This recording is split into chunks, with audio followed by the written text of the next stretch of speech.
Albertaparish, you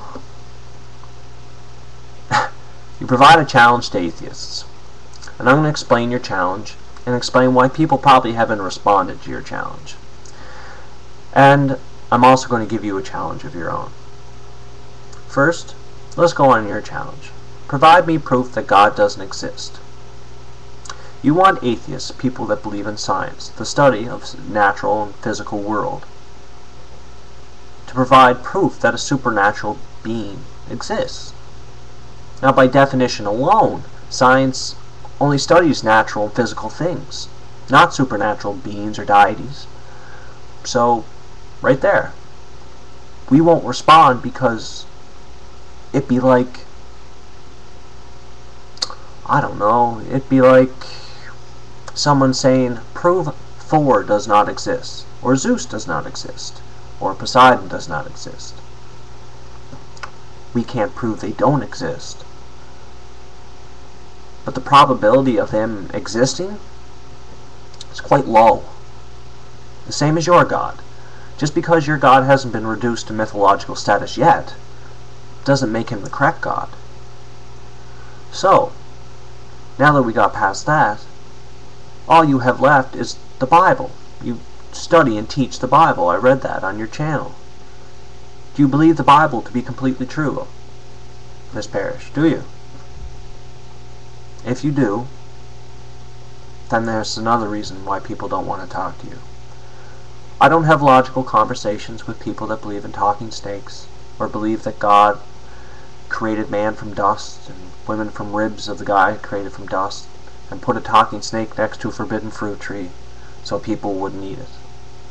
Not to mention Moses, who we can't prove even ever existed at all outside of biblical scriptures, turned a staff into a snake, parted the Red Sea, built an ark that housed 2 of every species of animal on the planet, and floated for 40 days and 40 nights. So, what conclusion can I come to? Well, in order for the ark to do such a thing, to house as many animals, it would be a big damn ark. A really big damn ark. Bigger than how they describe the ark. So, let's see here. And it only mentioned animals. What about the insects? Things that make our shrubbery grow. You know, grass, plants. Plants need bugs. As much as we hate them, plants need them. So without bugs, seeing how they weren't on the ark, maybe they died off, correct? Okay. So we have no shrubbery or vegetation to feed the animals that he saved in the ark. So they died off anyway. So you can see the loopholes in this story. Also, King David, he's in there. He's actually mentioned about 500 years after he was supposedly existed by another king. We can't find proof of his existence at all. We've already pretty much completely discredited Exodus. You know, there's so many parts of the Bible. I could go on. I only have 10 minutes. I could go on forever, Alberta, saying things that aren't true in the Bible, that are proven not true. So I have to think. If the Bible is the Word of God, and half the text within the Bible of the Word of God have no fact or can be disproven, then the other half that we can't disprove, what makes that real? What makes that the Word of God? Taken into context that 150 years ago, all of the Bible was true. The story of creation, that's how everything happened. Because we were ignorant. Not, you know, we didn't enter into the ignorance. It's just how we thought shit happened. So, what do we do from here?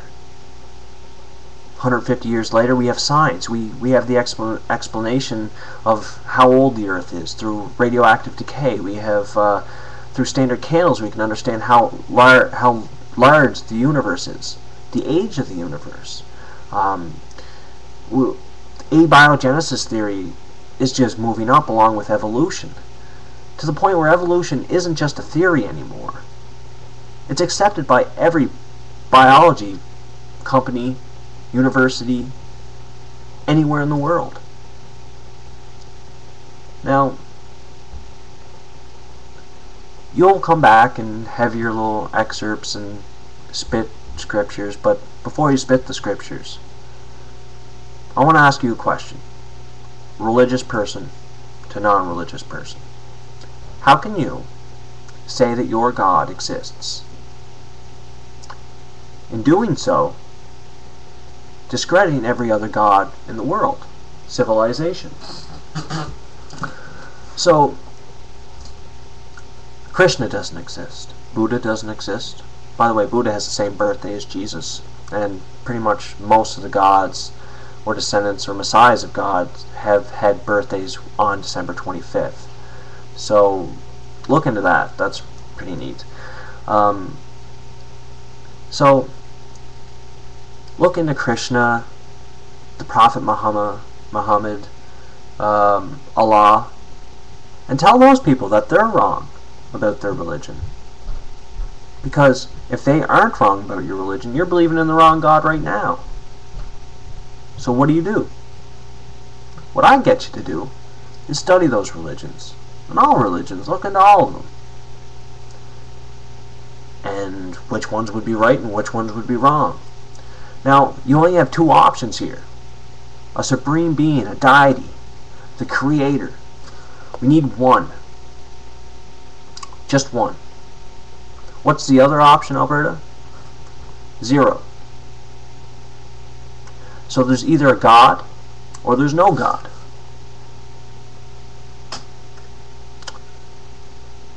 So what do?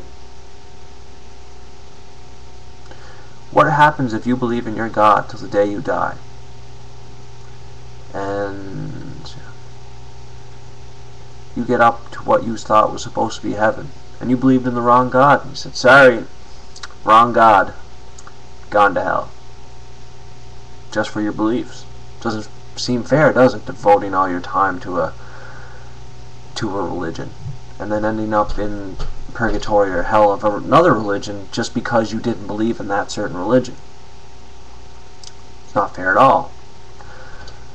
So, before you stick up for your religion and put challenges out there and talk so fiercely about stuff,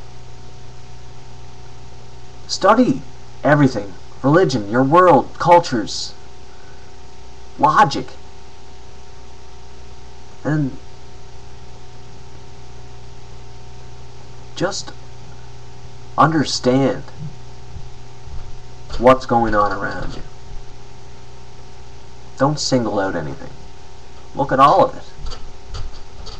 Then come back and tell me, okay, I looked at this religion, I looked at that religion, I looked at this religion, I studied the Bible, I've looked up the fallacies of the Bible, I know what's not true in the Bible, I know I know what we have proven in science that disproves the Bible.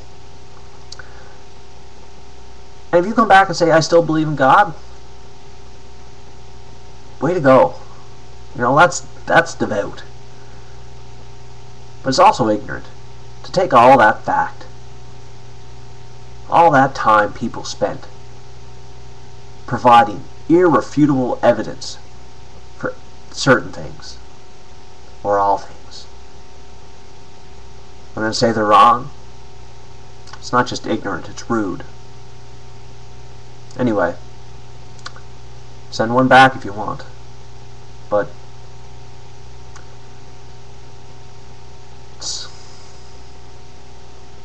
it's so much better than the other side, I'll tell you that. Anyway, have a good one, Alberta. I'll probably talk to you later.